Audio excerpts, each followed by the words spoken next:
Voici une petite vidéo, je vais faire le plus vite possible pour tout vous dire, parce qu'il y a beaucoup de choses à dire, pour injecter le bon firmware sur votre Wheelbase V2. Alors tout d'abord, vous allez connecter votre cordon. Votre cordon, là, vous allez le connecter au PC. D'accord? Une fois que ça c'est fait, donc tout le monde est éteint bien sûr, vous allumez le volant. En allumant le volant, vous laissez bien appuyer longtemps sur le bouton Start afin qu'il y ait une petite lumière bleue qui s'affiche. Quand ça sera le cas, ça veut dire que votre base est à même de recevoir les informations et d'enregistrer le nouveau logiciel. Une fois que ça c'est fait, vous allumez votre ordinateur.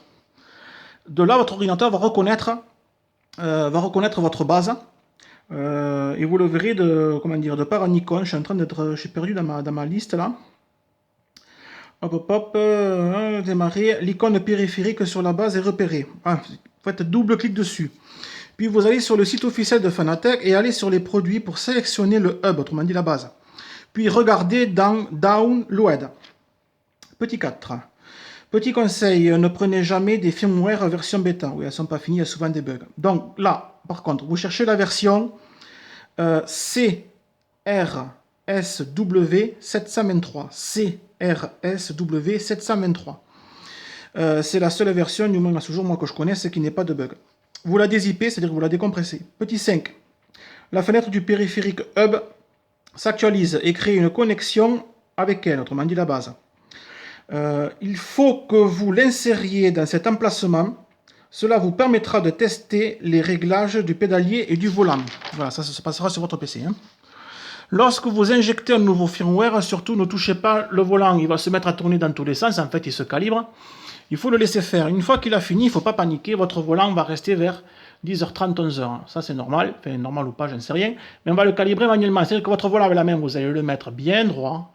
Voilà. Et une fois qu'il est bien droit, il faut les deux mains pour faire ça, ceci. Une fois qu'il va être bien droit, vous allez appuyer simultanément. Que je ne me trompe pas de bouton. Qu'est-ce que c'est que j'ai marqué sur la feuille? Sur ce bouton. Donc, ce bouton, plus Start. Les trois boutons.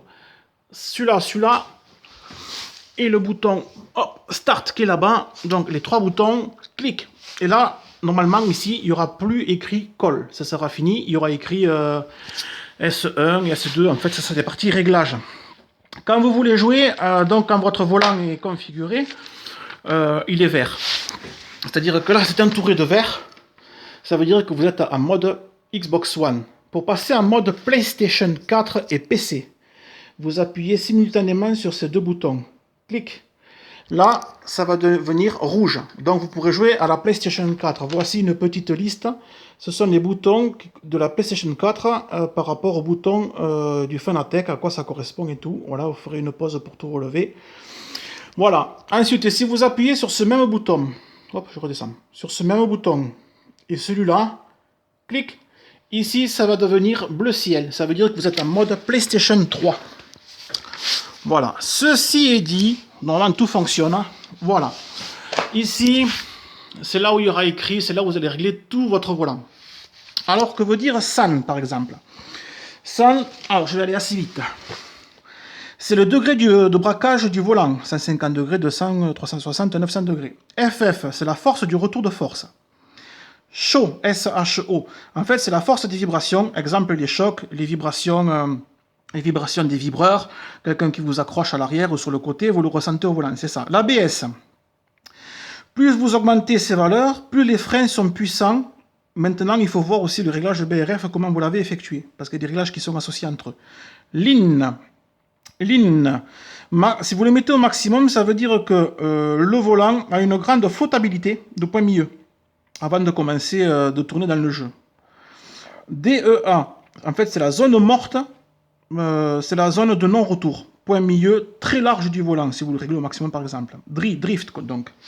Ça c'est pour drifter, ça réduit en fait la résistance du retour de force afin que vous puissiez conduire d'une main et le volant en fait ne force presque pas ou très peu.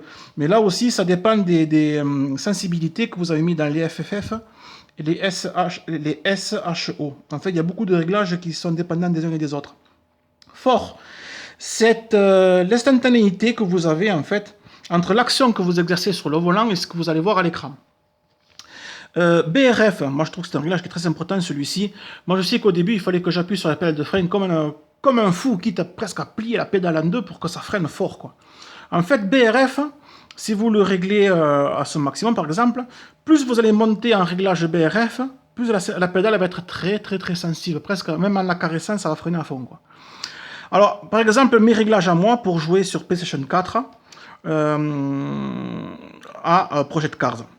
Alors, la sensibilité, je l'ai mis à 300, FF 50, Show 100, ABS off, Lean off, DEA off, DRI off, For 150, SPR 100, DPR off et BRF, le fameux truc pour les freins, je l'ai mis à 60. Voilà, ben j'espère que cette petite vidéo vous aura été très utile, vous aura fortement dépanné, que vous pourrez enfin profiter de votre magnifique volant et pédalier. Ah, ciao!